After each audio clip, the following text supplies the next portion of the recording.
अस्सलाम वालेकुम नाजरीन, उम्मीद है कि आप सब लोग खैरियत से होंगे। तो नाजरीन, ड्रामा सीरियल अदावत की आने वाले एपिसोड में आप देखेंगे कि मारिया बहुत परेशान होती है क्योंकि फ़ाद उसे मिलने की दोबारा से ज़िद कर रहा होता है।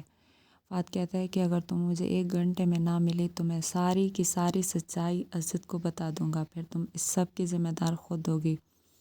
क्योंकि फ़ाद दिल ही दिल में बहुत परेशान होता है कि आखिर मारिया ने मुझसे शादी नहीं करनी थी तो उसने मेरे साथ ऐसा किया ही क्यों। वो तो जवाद से मोहब्बत करती थी, अगर वो उससे मोहब्बत करती थी तो फिर उसने जवाद से शादी क्यों नहीं की। क्या मारिया पे कोई इल्ज़ाम लगाया गया था। मुझे मारिया से मिलना होगा और उससे ये बात क्लियर करनी होगी कि कहीं उसके अपने उसके दुश्मन ना हो। वो ये सोचकर बहुत परेशान होता है। इसके लिए वो मारिया को कहता है कि मारिया, मैं तुम्हें मिलना चाहता हूँ। लेकिन मारिया दिल ही दिल में बहुत परेशान होती है कि आखिर वो मुझसे मिलना क्यों चाहता है, कहीं अज़द ना देख लें और अगर अज़द के सामने ये सच्चाई आ जाए तो वो मुझे छोड़ ना दें, क्योंकि अब मेरी तलाक हो चुकी है और घर वाले भी मुझे बर्दाश्त नहीं कर सकते। अरीबा भी मुझे ताने देती है बात बात पे। मैं अपनी अम्मी पे और बोझ नहीं बनना चाहती, इसलिए वो बहुत परेशान होती है और वो अरीबा को कॉल करती है। अरीबा को कहती है कि तुम कुछ करो, तुम किसी न किसी तरह इससे मेरी जान छुड़ाओ, मैं बहुत परेशान हूँ।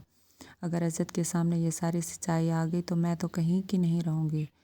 लेकिन मारिया भी तो यही चाहती है कि अज़द और वो दोनों मिल के रहें, लेकिन अरीबा ये नहीं चाहती। अरीबा तो मारिया का घर बर्बाद करना चाहती है। उसे अभी भी यही लगता है कि इनकी वजह से उसकी लाइफ बर्बाद हुई है और वो कैसे रहेगी, इसलिए वो ये सोच कर बहुत परेशान होती है।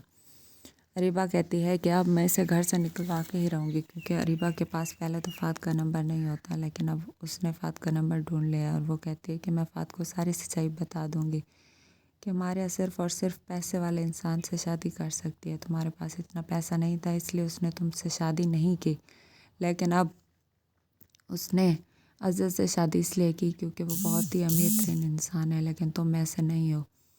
तो ये बात सोच रही होती है कि अब वो फ़ाद को ये बात बता देगी, लेकिन मारिया बेचारी बहुत परेशान होती है क्योंकि वो अज़द से मोहब्बत करने लगी है। अज़द भी उसकी केयर करने लग गया है। अज़द कहता है कि मारिया, तुम्हें परेशान होने की ज़रूरत नहीं है, तुम जो भी कहोगी मैं वही करूँगा, कोई भी बात हो तुम मुझसे शेयर कर सकती हो। तो वो कहती है कि हम कल का दिन तो एक साथ ही स्पेंड करेंगे, इसलिए बेहतर होगा कि आप लीव ले लें। तो वो उसकी बात मान लेता है कि तुमने पहली बार मुझसे कुछ मांगा है, मैं तुम्हें मना नहीं कर सकता। मैं तो पहले बहुत खामोश रहता था, मुझे अपना भी पता नहीं होता था कि मैं कहाँ हूँ या नहीं हूँ, लेकिन तुम्हारे आने की वजह से अब मैं चेंज हो गया हूँ। मुझे पता चला है कि मेरी लाइफ में क्या तब्दीलियाँ आई हैं। अब मैं अपनी लाइफ में बहुत खुश हूँ, इसलिए ये सब तुम्हारी वजह से हुआ है और मैं तुम्हें मना कैसे कर सकता हूँ। इसी तरह जब अज़द घर आते हैं तो घर वालों से पूछते हैं कि मारिया कहाँ है, तो वो कहते हैं कि अपने रूम में है। लेकिन ये बात बेबी बाजी और उसकी माँ से बर्दाश्त नहीं होती कि अज़द आखिरकार इसकी इतनी फ़िक्र क्यों कर रहा है। इससे पहले कभी हमारी तो इतनी फ़िक्र नहीं हुई थी, अब ये बार बार मारिया के पीछे क्यों भाग रहा है। तो वो कहती है कि अज़द, तुम उस पर इतना ट्रस्ट ना करो, एक ना एक दिन तुम ज़रूर पछताओगे। तो वो कहता है कि नहीं, ऐसी बात नहीं है, वो काबिल एतबार लड़की है, बहुत अच्छी लड़की है, मेरा बहुत केयर करती है।